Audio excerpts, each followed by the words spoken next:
Now we're going to look at what is available inside the Certer program. Here I've run Certer, and the first thing that comes up when you run Certer is the list of XML files.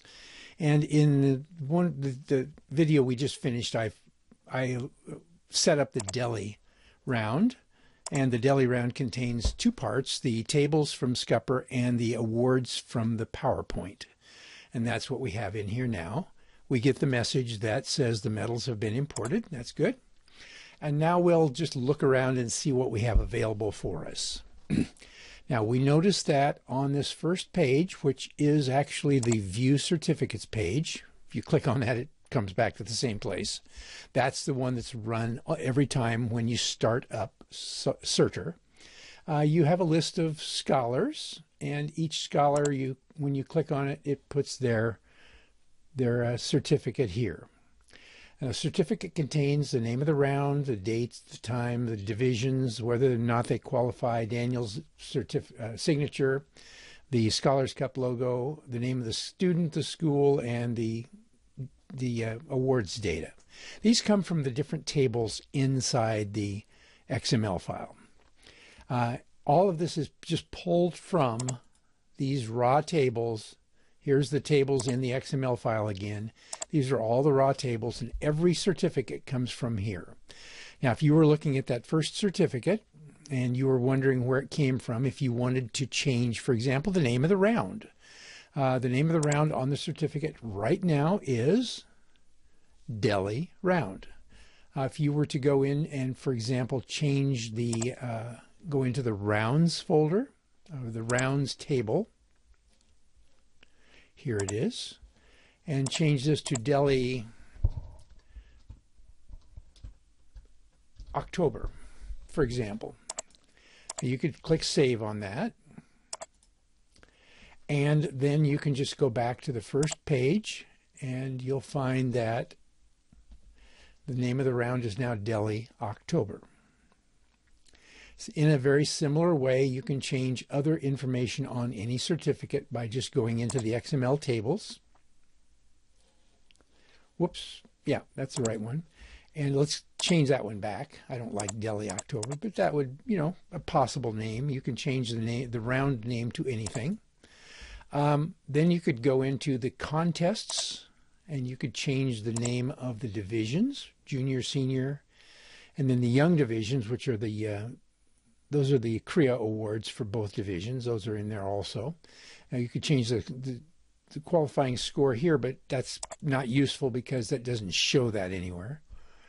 In the contest, it shows you where the site is and the dates and so forth. The dates are the ones that show up. I think they're the date on here just simply is shown up at the top of the certificate. So if you needed to change the date up here for October 2024, you could.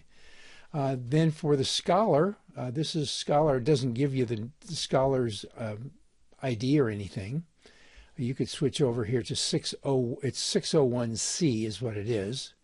If you needed to change the name, you could simply go down in here into the table, 601C, find the scholars table or the student table, and look for their certificate, their Scholars Cup ID, 601C. There's the first scholar, Agata Sagwan, and just change these right here to change their name. If you had to change the name of the school, that's a little bit more complicated. You notice in this here we have a student ID, team ID, school ID. This is school number 9. Now, school number 9 doesn't tell you much unless you look up the schools table. And the schools table is 9, GD Goenka Public Schools Dworka. If you wanted to change the name for all of the students in the contest for school number 9, you could change that here. And let's say we took the word public out. Okay? We could take the word public out right here and save it. And then when we come back to the certificates for that first scholar, we would see that it now has gotten rid of the public school Dworka. That has shown up here. It's a little more difficult if the student it belongs to a school that is not listed, if that was omitted from the Scupper data. For example, if the student was from some school that wasn't listed in the schools table, let's go back and look at our raw tables again. Here we look in the schools tables, and suppose there was a kid from some school that isn't listed, we could then go down, just add a school,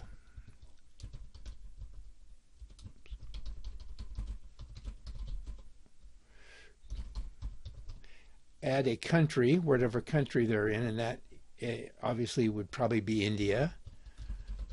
And then we have an addition, school 54. And then if we wanted to, we could go in there and change the school number for any student in the list to school 54, and that would allow them to, I'm deleting that, that would allow them to show that school on their certificate. So these tables in here, not very hard to decipher: student, school, team. The team table doesn't contain too much. It contains a team name, which is usually the same as the school name. Not always. If there's a bunch of kids from different schools and it actually has a study center, the team name is usually then assigned to the study center. Like, I don't know, there's probably some here. I'm not sure which ones here are from a study center type of situation, but that's often found in this kind of a thing. Okay, so these are the data tables that control everything on the certificates. All right, so now certificates, you can see the student certificates that look like these, including a qualifier. You can look at the teams. All right, and the teams again will have a qualifier. Notice the teams have a qualifier column, and it tells how they qualified. Now they could either be a gold medal winner, team medal winner, a silver medal winner, or they might be a points qualifier. A points qualifier is one that was an additional qualifier at the end of the round. And it'll show you those. And if you click one that doesn't have anything in the qualify column, there won't be a badge down here for a qualifier. Okay, and then this shows the 3 members of the team, the individual schools for each scholar, the team number, and then it shows with little medal icons and trophy icons and so forth. It shows the team results here. The third thing that is listed here is the adults, and the adults have roles. The DJ is the debate judge, debate adjudicator. The DAA should be the same. Down at the bottom there are coordinators, and it shows team coordinators, and that's controlled by this column here. Okay. All right, so that's just looking at individual certificates. Now, suppose you had somebody, you just needed one certificate. You have this button down here called Display, and what that does is it saves the current certificate, the one you see here, as a PDF file. So if I hit that, it's going to ask me for a file name. Where do you want to save it? You can save it anywhere. Just navigate to where you want it to be saved, and save, and it will save the that particular individual certificate to a file that you could then email if you wanted. Okay. All right, so that's available for any of these here. That display button is always available for anything here. You can always print out a single certificate using the display button. Okay. All right, let's go back and look at the some of the other views. These are just views of data. Let me talk briefly about what each of those do. Clearly, the view certificates is a very important one, and you can use it to check your certificates to see if they look right.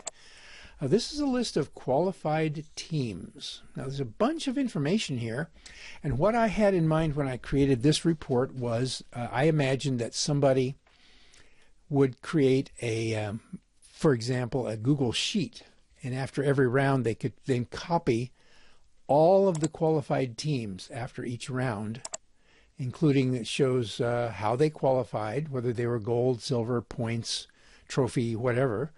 The individuals on that team, first A, B, and C, the 1, the 2, and the 3 are the A and the B and the C members of the team, the name of the team, the scores for each student, and their birthdays. And you would have all that information fairly compact, You could then paste that. Oh, it also has the round in there, so you could mix rounds up and then use this column here. 2024 Delhi is this round, and you could use this first round to segregate the results. So you could actually end up with a big, huge spreadsheet containing every single qualifier, something like 40,000 rows of qualifiers. You could have a table of that, or you could separate it into juniors and seniors or whatever divisions are on here. Okay, this is another, just a report that was generated showing you each of the delegations at this Delhi round and how many kids qualified and how many kids were in the contest. So if you're here, for example, if we go down to one where the numbers are different, Venkateshwar International School had 45 qualifying students, but there were 54 kids in the contest. So you can see if anybody has 0 qualifiers, then they will not have anybody qualified. They shouldn't get an invitation letter. As it stands here, every single team will get an invitation, or every single delegation will get an invitation letter. Here's a special report that is often asked for by ASDAN in China. After we do a round in China, they often would like this. This basically is a PowerPoint script. It shows you the slide number and the awards on that slide number with everything written out. Not with code, not with student IDs. It includes all of the members of the team and everything. So this is a complete script of what was shown on every slide of the PowerPoint.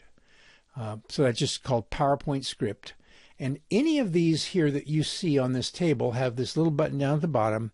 So save as Excel, and it will ask you to give it a name and a location to save it, and it will save that particular report as an Excel spreadsheet.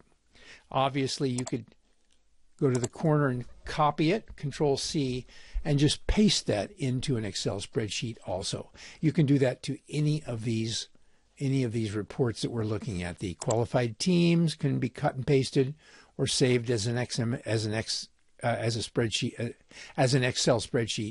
You can do that with the delegation qualifiers, anything. Now here's a few that are actually also found in Scupper. This is a list of the medals by school. How many kids were there? How many gold, silvers, and total medals did they get? What was their average score? Medals by delegation. Again, similar data. Medals by team. Now these are just teams of 3 kids. And each team of 3 kids shows their place, their value, the number of medals they won, and so forth. Medals by scholar, and so this shows a row for every single scholar in the contest, and then how many medals each scholar won. And then here's kind of a one that needs some more development, but this was made for ASDAN during the pandemic. And if you click on this, it creates a poster that the school can post on their wall to publicize the contest, to help sell the contest for the next time around. Okay, so these are some of the reports that we currently have up here available. And again, all of these create XML files or something that you can export or send to the schools. The rest of these all can be exported as Excel spreadsheets or copied and pasted. All of these are just putting these together from the contest. Okay. So those are some of the reports that we have available for you to pull from to do anything you'd like. Okay.